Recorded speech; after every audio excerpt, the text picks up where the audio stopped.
Bem-vindos ao canal Moi. Desejo a todos momentos agradáveis e relaxantes ao ouvir as histórias.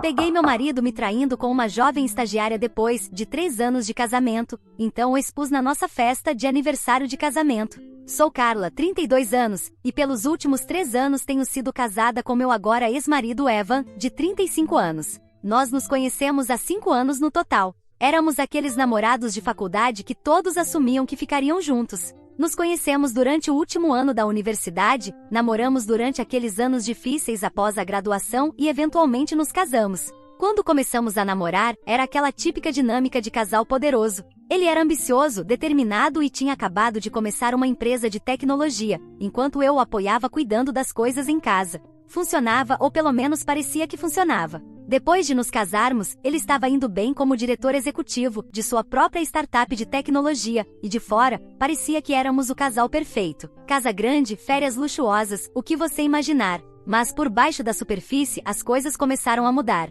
No último ano, ele se tornou mais distante. Nós não nos conectávamos como antes. Ele sempre trabalhava até tarde ou, de repente, precisava ir em viagens de negócios. Às vezes ele comprava roupas novas, mas eu nunca o via usá-las. O celular dele estava colado à sua mão, e se eu olhasse para ele, Evan ficava na defensiva. Ainda assim, nunca pensei que ele estivesse me traindo. Tudo começou a se encaixar quando os pequenos sinais que eu estava ignorando se tornaram grandes demais para serem ignorados. Evan começou a ficar fora até tarde com mais frequência, e quando estava em casa, ficava grudado no celular como se fosse um salva-vidas. Notei como ele se tornou protetor com o aparelho. Ele ficava nervoso se eu pedisse para usá-lo. Ele também se tornou menos carinhoso, como se tivesse desistido do relacionamento. O verdadeiro ponto de virada foi quando comecei a notar cobranças estranhas no nosso cartão de crédito, jantares e estadias em hotéis dos quais eu definitivamente não fazia parte. Eu me perguntava se estava sendo paranoica, mas meu instinto dizia que algo estava errado.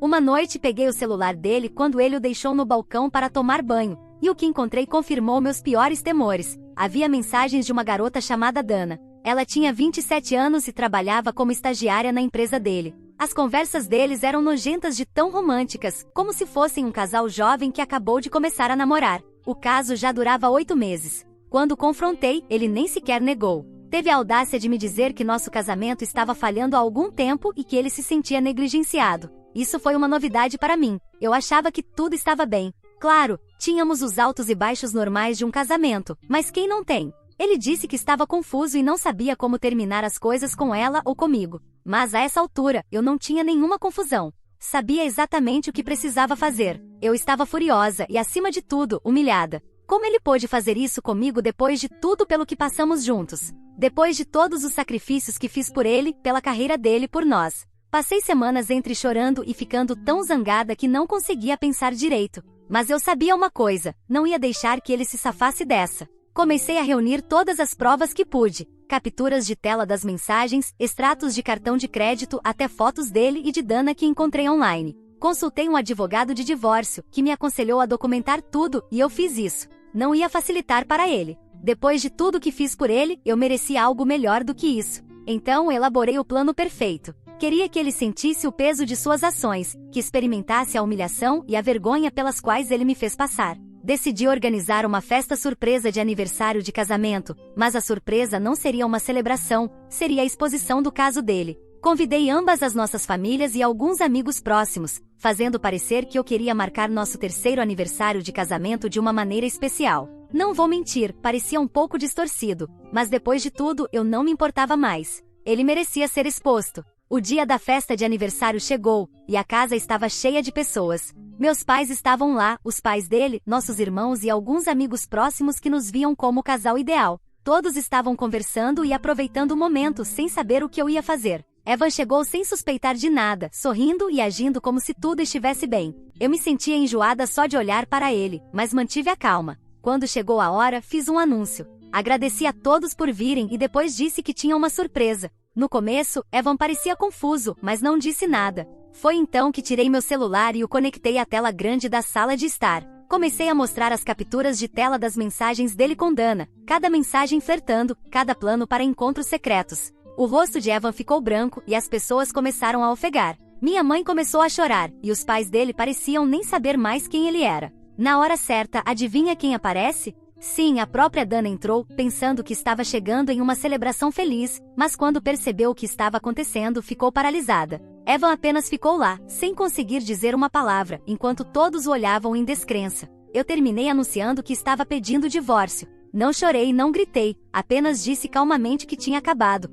e saí da minha própria casa, deixando-o para lidar com as consequências. Minha irmã Alyssa estava me esperando lá fora, pronta para me levar para casa. Assim que saímos, bloqueei Evan em tudo, meu celular, redes sociais, e-mail, o que fosse. Depois de deixar a festa, me mudei para a casa de Alyssa. A primeira coisa que fiz na manhã seguinte foi pedir o divórcio, citando infidelidade. Eu tinha todas as provas organizadas, então não havia como ele escapar. Evan, claro, entrou em pânico quando percebeu que eu estava falando sério. Ele tentou me ligar e enviar mensagens, mas, como eu disse, bloqueei ele em tudo. Ele até apareceu na casa de Alyssa algumas vezes, implorando para falar comigo. Eu me recusei. Não havia mais nada a dizer. Ele tentou minimizar o caso, dizendo que foi um erro único e que estava confuso, mas 8 meses se escondendo com uma estagiária não é um erro, é uma escolha deliberada. Já conversei com meu advogado e estamos avançando com o processo de divórcio. Evan, é claro, está contestando agora, dizendo que podemos resolver isso e implorando por outra chance. Ele até tentou me dizer que seus sentimentos por Dana não eram reais e que estava passando por uma espécie de crise de meia-idade. Jurou e perjurou que ainda me amava e queria consertar as coisas, mas sinceramente eu não vejo como isso é possível. Honestamente, não acho que poderia olhá-lo da mesma maneira novamente, muito menos confiar nele. Eu já decidi que quero me divorciar, mas uma parte de mim está repensando. Eu investi tanto nesse relacionamento na nossa vida juntos, e me pergunto se estou tomando a decisão certa ao ir embora. Devo seguir firme e finalizar o divórcio, ou há alguma chance de salvar este casamento? Atualização 1. Depois da festa de aniversário, tudo avançou mais rápido do que eu esperava, e ao mesmo tempo parecia que eu estava presa em câmera lenta. Evan tentou entrar em contato comigo repetidamente, até apareceu na casa de Alyssa mais algumas vezes, mas me recusei a vê-lo. Eu já havia tomado minha decisão e estava firme. Não ia deixar que ele me manipulasse para pensar que foi apenas um erro único ou algo que poderíamos superar facilmente. Fui adiante com o divórcio o mais rápido possível. Minha advogada foi fantástica. Ela me explicou tudo e garantiu que eu tivesse todas as provas que precisávamos para avançar. Mas, claro, Evan não ia facilitar as coisas. Ele contestou o divórcio, prolongando o processo o máximo possível, alegando que queria resolver as coisas e que poderia mudar. Engraçado como alguém que esteve me enganando por quase um ano de repente quer se tornar o marido do ano no momento em que é pego. O maior ponto de discórdia, como era de se esperar, era o dinheiro. A startup de Evan tinha decolado nos últimos anos, e embora tivéssemos um acordo pré-nupcial decente, a situação não era tão simples quanto eu esperava. Ele tentou me oferecer menos do que eu tinha direito, o que não foi surpreendente, mas ainda assim doeu. Era como se ele estivesse tentando me punir por expô-lo. Seu advogado continuava atrasando as coisas, prolongando o processo o máximo possível, provavelmente esperando que eu me cansasse e desistisse. Mas se tem uma coisa que eu aprendi sobre mim mesma, é que eu não desisto facilmente. A startup de Evan se tornou o maior ponto de disputa. Eva alegou que, como a empresa era o bebê dele, eu não tinha direito a nada dela.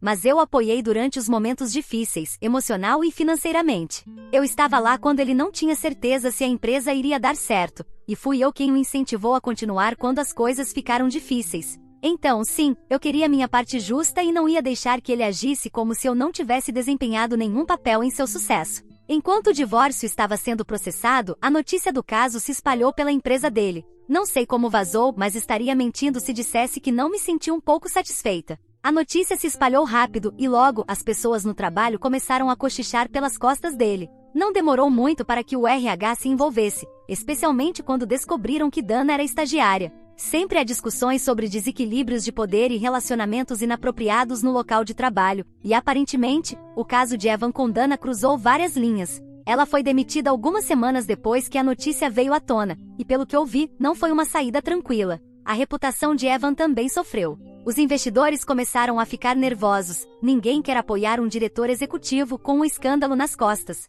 Não ajudou o fato de que os funcionários estavam perdendo o respeito por ele. As pessoas começaram a pedir demissão e o moral estava no seu ponto mais baixo. Sua startup, que antes prosperava, começou a vacilar, e pela primeira vez, Evan não parecia mais o menino de ouro. Eu me senti mal por Dana, embora ela tivesse dormido com meu marido. Ela era jovem, provavelmente impressionável, e Evan claramente havia se aproveitado disso. Quanto a mim, comecei a sentir uma estranha sensação de alívio. A raiva, o desgosto, tudo ainda estava lá, mas uma vez que os papéis do divórcio foram movidos e cortei completamente o contato com Evan, senti que finalmente podia respirar novamente. Não estava mais presa em um casamento sem amor, e a preocupação constante, a ansiedade de me perguntar onde ele estava ou o que ele estava fazendo, desapareceu. Comecei a me concentrar em mim mesma pela primeira vez em anos. Não vou mentir, houve dias sombrios. Houve momentos em que eu me questionei, desde se eu tinha sido uma esposa boa o suficiente até como não percebi os sinais. Eu me perguntava se tinha feito algo errado, mas toda vez que começava a duvidar de mim mesma, lembrava das mensagens de texto e das longas noites, e minha determinação se fortalecia novamente.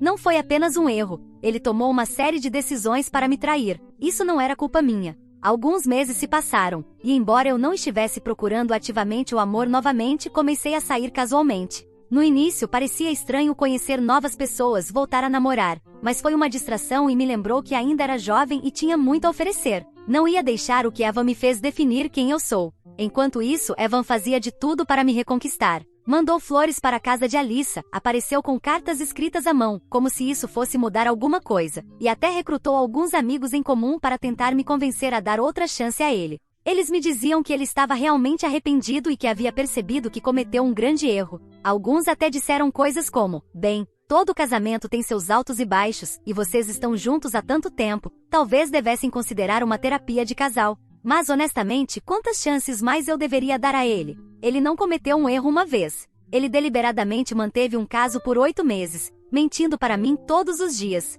Nenhuma quantidade de flores ou desculpas poderia consertar isso. Me mantive firme em minha decisão de seguir em frente com o divórcio, embora seus esforços para a reconciliação estivessem se tornando cada vez mais desesperados. Uma noite, Evan apareceu bêbado na casa de Alyssa, batendo na porta e exigindo me ver. Foi nesse momento que percebi que as coisas só iam piorar. Sabia que precisava ser forte, mas não era fácil com ele fazendo essas cenas. Alguns dias eu até me perguntava se seria mais fácil simplesmente deixá-lo falar, ceder, só para ter um pouco de paz. Mas então eu lembrava da traição, das mentiras e de como ele me fazia sentir que eu não era suficiente, e cada vez eu me mantinha firme. Atualização 2. À medida que o divórcio se arrastava, o comportamento de Evan se tornava mais e mais errático. Era quase como se ele não conseguisse aceitar que eu estava falando sério sobre deixá-lo. Uma noite depois que saí com alguém, nada sério, só estava tentando voltar ao mundo, notei um carro familiar estacionado na rua de Alyssa. Era Evan. Ele estava sentado lá, apenas observando a casa.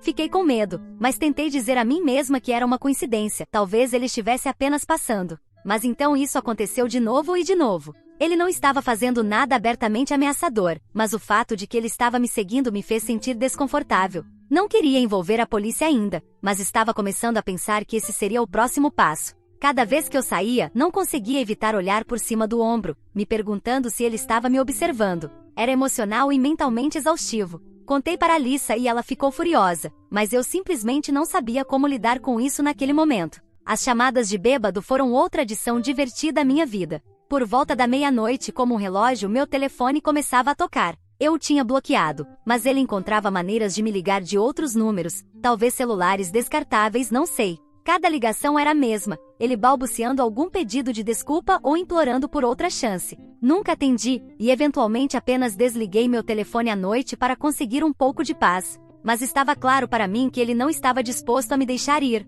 Então vieram as ameaças, não ameaças violentas diretas, mas do tipo sutil, que faz você se perguntar se está realmente em perigo. Ele deixava mensagens de voz dizendo coisas como: se você continuar com isso, as pessoas vão descobrir coisas que você não quer que saibam, ou, eu não gostaria que seus pequenos segredos fossem revelados.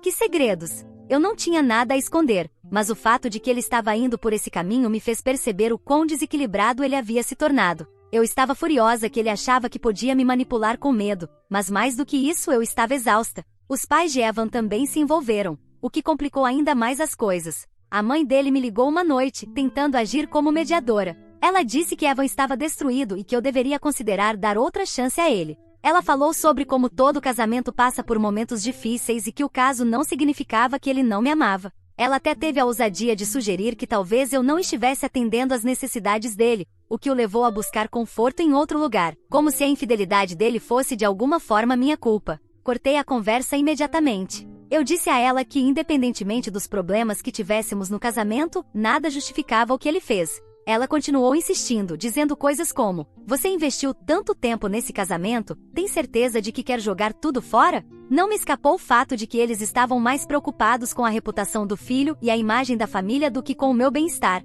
Então começaram a oferecer incentivos financeiros para que eu retirasse a solicitação de divórcio. Sim, você ouviu certo. Ofereceram cuidar de mim financeiramente se eu concordasse em ficar com Evan. Disseram que me comprariam um carro novo, pagariam todas as minhas dívidas, que por sinal, eram em sua maioria relacionadas ao apoio que dei ao negócio de Evan, e até insinuaram um presente substancial que me deixaria bem para o resto da vida. Basicamente, estavam tentando comprar meu silêncio e lealdade. Minha família, por outro lado, não aceitou nada disso. Alyssa os confrontou quando apareceram em sua casa um dia, tentando falar comigo pessoalmente. Meus pais ficaram furiosos, especialmente depois de saberem sobre o comportamento de perseguição de Evan e a maneira como sua família estava tentando me manipular. Eles deixaram claro que apoiavam minha decisão 100% e que eu deveria cortar todos os laços com ele, não importa o que acontecesse. Mas um dia, Evan invadiu um evento familiar. Estávamos comemorando o aniversário da minha prima, apenas uma pequena reunião na casa dos meus pais, e Evan apareceu sem ser convidado.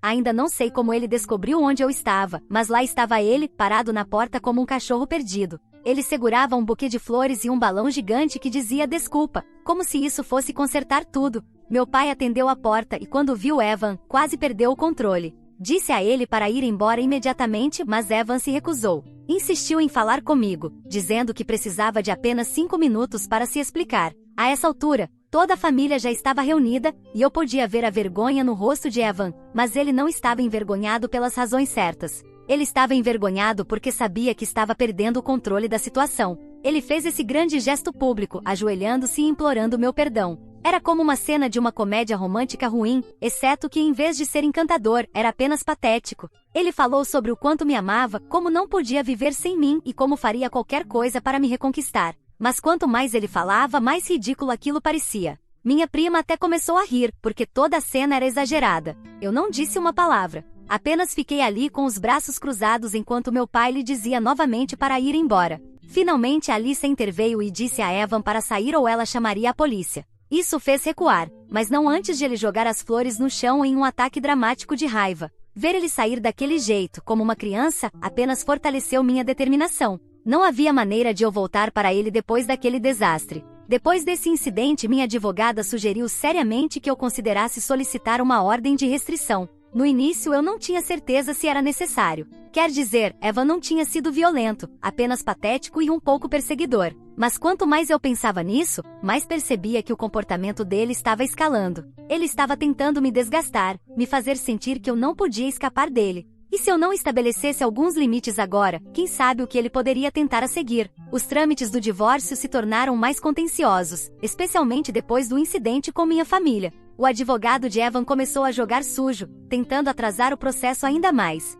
Mas eu não ia desistir. Enquanto isso, a empresa de Evan continuava sofrendo. Sua distração com o divórcio e o conhecimento público do caso estavam cobrando seu preço. Os investidores estavam se afastando, especialmente depois que Dana foi demitida. A imagem de menino de ouro de Evan estava oficialmente arruinada, e era apenas uma questão de tempo antes que tudo desmoronasse. Atualização 3. Um dia, do nada, a irmã de Evan entrou em contato comigo. Ela é uma das poucas pessoas da família dele que nunca tentou me culpar ou me pressionar para ficar com ele, e honestamente, sempre a respeitei por isso. Ela me disse que estava preocupada com Evan. Seu consumo de álcool havia piorado e ele estava ficando mais instável. Aparentemente, ele começou a faltar em reuniões importantes da empresa e estava à beira de perder tudo. Seus pais também estavam preocupados, mas não sabiam como ajudá-lo. Ela me pediu para me encontrar com ele apenas uma vez, para dar um fechamento à situação, porque ela temia que ele fosse fazer algo ainda mais imprudente se eu não o fizesse. Ela precisava que eu o fizesse aceitar que nosso casamento havia terminado. Além disso, pensei que se as coisas dessem errado, pelo menos tudo estaria registrado com minha advogada. Concordei em me encontrar com ele, mas somente em um local público e apenas se Alyssa fosse comigo. Não havia como eu enfrentá-lo sozinha depois de tudo o que havia acontecido. Concordamos em nos encontrar em um shopping da cidade. Eu escolhi o local porque era uma área movimentada e sabia que haveria muitas pessoas por perto se as coisas ficassem estranhas. Alyssa foi comigo para me apoiar, embora ela tenha ficado em segundo plano enquanto eu falava com Evan. No momento em que entrei e o vi sentado em uma mesa no canto, soube que algo estava errado. Ele parecia terrível, Havia perdido peso, seu cabelo estava desarrumado e ele tinha olheiras profundas. Por um segundo senti pena dele, mas depois me lembrei de que tudo isso era resultado de suas próprias ações. Ele estava pagando o preço pelo que fez comigo e consigo mesmo. Quando me sentei, a primeira coisa que ele fez foi se desculpar novamente, mas desta vez pareceu diferente. Ele não estava fazendo um espetáculo como havia feito no evento familiar. Parecia genuinamente destruído. Implorou por outra chance, disse que havia cometido o maior erro de sua vida e que não percebeu o que estava perdendo até que fosse tarde demais. Ele chorou, soluçando no meio do shopping, enquanto as pessoas começavam a nos olhar, mas eu mantive minha compostura. Eu já tinha visto esse ato antes. Talvez as lágrimas fossem reais desta vez, mas não me comoveram. Já era tarde demais para isso. Eu disse calmamente a ele que a reconciliação era impossível. Expliquei que a confiança, uma vez quebrada, não poderia ser facilmente reparada, e no nosso caso, não estava apenas quebrada, estava destruída. Eu disse que não era mais a mesma pessoa e que, francamente, não queria estar com alguém que me mostrasse tão pouco respeito e amor. Ele não lidou bem com isso. Sua desesperação se transformou em raiva. Ele me acusou de ser insensível, de jogar fora tudo que havíamos construído juntos. Disse que eu estava exagerando e que as pessoas cometem erros o tempo todo. Ele até teve a ousadia de dizer que talvez isso fosse em parte minha culpa, porque eu não havia sido tão atenciosa no último ano. Foi quando Alyssa interveio. Alyssa, que estava observando em silêncio de uma mesa próxima, se aproximou e o interrompeu no meio da frase. Ela não gritou, mas disse a Evan que eu não lhe devia nada, nem outra chance, nem perdão, e muito menos uma conversa em que ele pudesse me culpar por seus erros. Ela o lembrou de que ele foi o responsável por trair, por mentir, e que ele foi quem perdeu tudo por suas próprias escolhas. Evan desmoronou. Começou a chorar novamente, mas desta vez não eram os soluços dramáticos de antes. Desta vez, era o tipo de choro que vem de alguém que percebe que perdeu tudo. Ele disse que não sabia como viver sem mim, que tinha me dado por garantida e que se odiava pelo que fez. Admitiu que seu caso com Dana não era sequer sobre amor, era sobre ego. Ele gostava da atenção, da excitação, da sensação de ter alguém mais jovem admirando-o. Disse que achava que poderia ter a mim em casa e a aventura paralela, mas agora, sentado na minha frente, percebeu o quão errado estava. Pela primeira vez em todo esse processo, parecia que Evan realmente estava assumindo a responsabilidade por suas ações. Mas mesmo assim, isso não mudou nada para mim. Sua desculpa, embora genuína, não apagava a dor ou a traição. Era tarde demais. Eu disse a ele que aceitava suas desculpas, mas que isso não significava que eu iria mudar de ideia. Deixei claro que nosso relacionamento tinha acabado e que não havia volta. Eu estava seguindo em frente com minha vida, e ele precisava fazer o mesmo. Alyssa e eu saímos e enquanto saíamos, vi Evan sentado ali, com a cabeça entre as mãos, completamente destruído. Depois disso, bloqueei seu número de vez. Apaguei todos os vestígios dele das minhas redes sociais e mudei meu número de telefone. Eu não queria nenhuma chance de ele me contatar novamente. Acabou. Atualização 4. Após nossa última reunião, Evan finalmente parou de contestar o divórcio. Acho que aquela conversa no shopping o quebrou de uma forma que nada mais poderia. Ele finalmente percebeu que nenhum pedido de desculpas ou promessa iria consertar o que ele havia destruído. Minha advogada e eu conseguimos negociar um acordo justo relativamente rápido depois disso. No final, eu consegui o que merecia, nem mais nem menos. Eu me certifiquei de que não estava sendo aproveitada, mas também não queria prolongar as coisas desnecessariamente. A empresa de Evan estava em declínio desde que o caso se tornou de conhecimento público. Ele acabou vendendo uma grande parte dela apenas para mantê-la funcionando. E embora ele ainda estivesse trabalhando lá de alguma forma, estava claro que sua reputação havia sido gravemente danificada. Ouvi de um conhecido em comum que ele não era mais o menino de ouro do mundo da tecnologia que costumava ser. Karma, eu acho. O divórcio foi finalizado há cerca de 6 meses. Assinamos os papéis em salas separadas, e quando saí do escritório da advogada, senti como se um peso enorme tivesse sido retirado dos meus ombros. Acabou. 3 anos de casamento e 5 anos da minha vida oficialmente terminados no papel. Ao sair daquele escritório, após o divórcio ser finalizado, tirei um tempo para mim mesma. Comecei a viajar um pouco, visitando lugares que sempre quis ver, mas nunca tive a oportunidade, porque Evan estava sempre ocupado ou desinteressado. Mas a vida tem uma maneira curiosa de seguir em frente quando você não está prestando atenção. Alguns meses depois do divórcio, conheci alguém. O nome dele é David, nome fictício, e ele é o completo oposto de Evan. Ele é gentil, compreensivo e, o mais importante, confiável. Nos conhecemos através de amigos em comum em uma pequena reunião, e as coisas simplesmente aconteceram. No início, eu estava hesitante em me envolver em algo sério depois de tudo que passei, mas David foi paciente comigo. Ele entendeu minhas hesitações e me deixou ir no meu próprio ritmo. O que mais me surpreendeu em estar com David foi o quão fácil tudo parecia. Não havia jogos mentais nem agendas ocultas, apenas duas pessoas curtindo a companhia uma da outra e construindo algo real. Ele não se importava com meu passado, não me julgava pelo que aconteceu com Evan. Ele estava apenas feliz em estar comigo pelo que eu sou, e isso foi uma mudança refrescante. Quanto a Evan, bem, ouvi alguns fragmentos sobre ele através de conhecidos, mas não falamos desde o dia em que finalizamos o divórcio. A última vez que ouvi, ele ainda estava focado em sua empresa, tentando reconstruir sua reputação. Ele não está em um relacionamento, pelo que eu sei, e duvido que ele esteja procurando algo sério tão cedo. Talvez ele esteja tirando um tempo para refletir ou talvez ainda esteja perseguindo seus velhos hábitos. A essa altura, realmente não me importo mais. Houve uma parte de mim que costumava se perguntar como ele estava, especialmente nos meses logo após o divórcio. Eu me pegava pensando sobre o que ele estava passando, se ele se arrependia de tudo, se sentia minha falta. Mas esses pensamentos já desapareceram. Agora ele é apenas parte do meu passado, uma lição sobre o que eu nunca mais tolerarei. Não sinto mais raiva dele. Simplesmente não sinto nada e honestamente essa é a melhor sensação do mundo. Agora estou empolgada com o futuro, empolgada para construir uma vida com David e continuar crescendo na pessoa que sempre fui destinada a ser. E se há algo que aprendi com tudo isso, é que a felicidade não é algo que você espera, é algo que você cria para si mesmo. Obrigado a todos por ouvirem toda a minha história. Espero que ela tenha trazido para vocês muitas emoções. Ficarei muito feliz e honrada em receber os comentários de vocês. Não se esqueçam de clicar no botão de inscrever-se para não perder nenhuma história interessante. Moi ama muito vocês.